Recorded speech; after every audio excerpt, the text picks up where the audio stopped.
मैं उस माटी का वृक्ष नहीं जिसको नदियों ने सींचा है। बंजर माटी में पलकर मैंने मृत्यु से जीवन खींचा है। मैं पत्थर पर लिखी इबारत हूँ, शीशे से तुम कब तक तोड़ोगे। मिटने वाला मैं नाम नहीं, आखिर तुम मुझको कब तक रोकोगे, कब तक रोकोगे। नमस्कार, मैं हूं आपके साथ में भूपेंद्र सिंह और आप रिपब्लिक सागर मीडिया के साथ में हैं।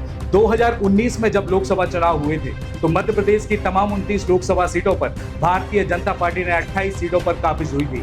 और जब 2024 पर लोकसभा चुनाव हुए तो भारतीय जनता पार्टी तमाम 29 लोकसभा सीटों पर काबिज हुई थी। मध्य प्रदेश की छिंदवाड़ा ही लोकसभा सीट एक ऐसी लोकसभा सीट लौती सीट थी जहां पर कई कयास लगाए जा रहे थे कि इस बार भी भारतीय जनता पार्टी वहां पर सफल नहीं हो पाएगी। लेकिन अचानक जो भारतीय जनता पार्टी का जमीनी मैनेजमेंट रहा, उस जमीनी मैनेजमेंट ने आखिरकार सफलता पाई और भारतीय जनता पार्टी की ओर से प्रत्याशी विवेक बंटी साहू 1,13,555 वोटों से विजय हुए। इस वक्त हमारे साथ में मौजूद है विवेक बंटी साहू जी। सर, बहुत बहुत स्वागत है आपका हमारे।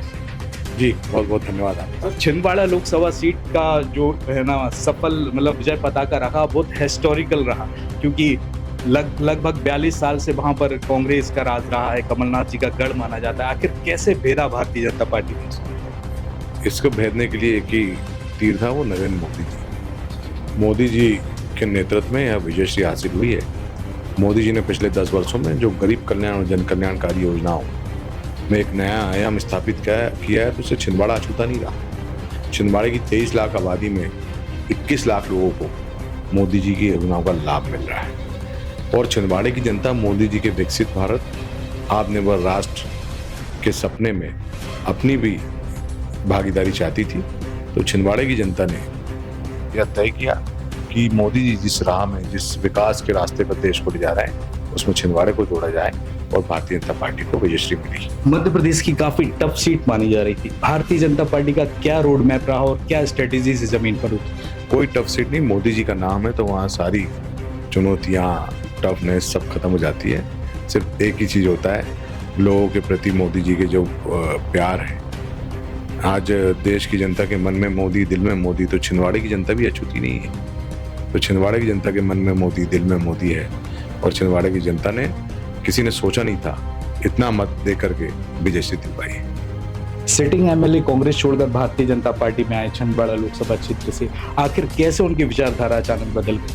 देखिए, छिंदवाड़ा पिछले 42 वर्षों से लगातार चला जा रहा है और छिंदवाड़ा चला जा रहा है तो छिंदवाड़े के जो लोग हैं उनको भी इसमें समझ में आता है।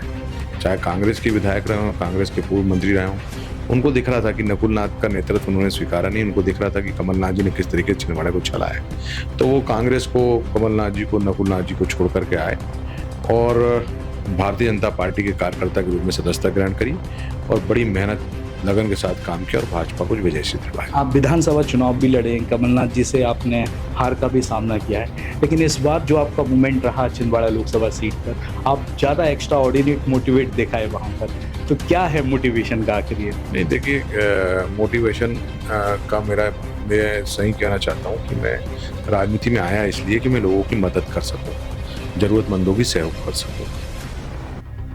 इसी संकल्प को लेकर के राजनीति में आया था और आज भी मेरा वही संकल्प है। इसमें एक चीज़ और जुड़ गई, छिंदवाड़े का विकास।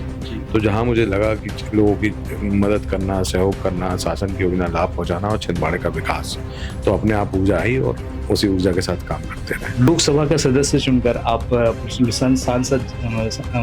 सांसद जा रहे हैं, वहाँ पर आपको क्या महसूस हो रहा है और किस हिसाब से फीलिंग आ रही है? देखिए, एक अविस्मरणीय पल कल का रहा जब मीटिंग थी एनडीए की। ऐसे वरिष्ठ नेता जिनको हम टीवी में देखते थे, एक झलक पाने के लिए सैकड़ों किलोमीटर सफर तय करते थे, वैसे नेताओं के साथ उस हॉल में बैठना, उन्हें सुनना, तो एक मेरे जीवन का तो अविस्मरणीय पल था।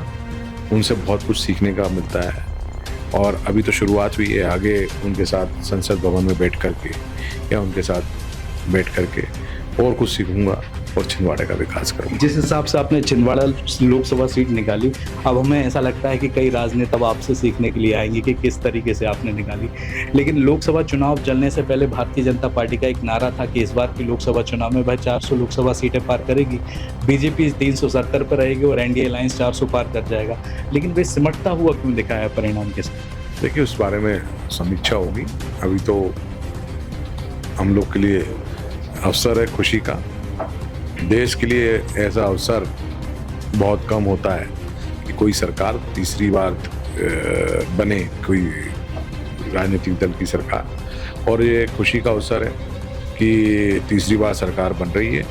ये खुशी का अवसर है कि मोदी जी ने जो शुरुआत करी थी, कोई भी हवाई जहाज के आपने यात्रा किए होंगे, कोई भी प्लेन अगर चलता है उड़ने के लिए तो पहले तेज गति के साथ दौड़ता है, उसके बाद उड़ान भरता है।